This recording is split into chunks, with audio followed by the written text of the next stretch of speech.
राजन, अब तुम अपने धाम को जाओ, हमने तुम्हें कथा पूरी सुना दी है और आज 7वां दिन है तो तुम्हें तक्षक सर्प डसने के लिए आएगा। श्रृंगी ऋषि का श्राप सत्य होगा तो आज उसी क्षण परीक्षित जी जो है वो भागवत जी को प्रणाम करके, सुखदेव जी महाराज को प्रणाम करके हस्तिनापुर में आए।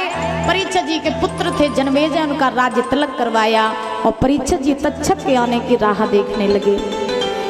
इधर तक्षक सर्प जो था वो परीक्षित जी चला है, परीक्षित को डसने के लिए फूल का रूप बना करके चलने लगा। आप आ जाओ, उठ के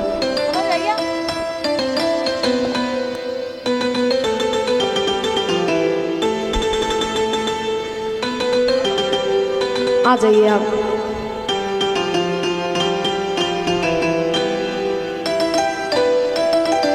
आज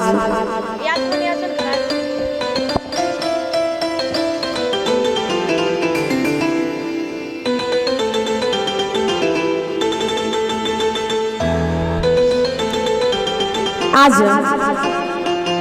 तक्षक जो है वो फूल का रूप बना करके चला। जैसे ही तक्षक फूल का रूप बना करके चला है तो चलते चलते चलते चलते महाराज ये तक्षक जो है वो पहुंचा परीक्षित जी के पास और ये 501 रुपये आए हैं नारायण, कैलाश, महेश, महेंद्र और दयालु, इनकी तरफ से ये 501 रुपये आए हैं। 99 बार जोरदार तालियां बजाएंगे भाइयों के लिए। बहुत बहुत धन्यवाद है। माँ लक्ष्मी की दया दृष्टि बनी रहे, माँ लक्ष्मी धन के भंडार भरे रहे, हंसते मुस्कुराते बने रहे, समाज में पद प्रतिष्ठा बनी रहे, संतान से सुख प्राप्त होता रहे, हर मनोकामना इनकी पूरी होती रहे, यही भगवान से मेरी कामना ही आकांक्षा है। के बिहारी लाल की। जैसे ही महाराज आज तक्षक फूल का रूप बना करके परीक्षित जी के पास में पहुंचे तो परीक्षित जी ने वो फूल समझ के उठाया, अपनी नाक से लगाया और जैसे ही नाक से लगाया तैसे ही महाराज तक्षक ने परीक्षित जी को नाक में डस लिया। बोली परीक्षित लाल की। जैसे ही महाराज परीक्षित जी ने वो फूल अपनी नाक से लगाया तो तक्षक ने परीक्षित जी के नाक में डस लिया। जैसे ही डसा है तो परीक्षित जी वहीं पछाड़ खा करके गिर पड़े। राउंड लगाया पंडाल को जाओ। हाँ, तो परीक्षित जी पछाड़ खा के गिर पड़े।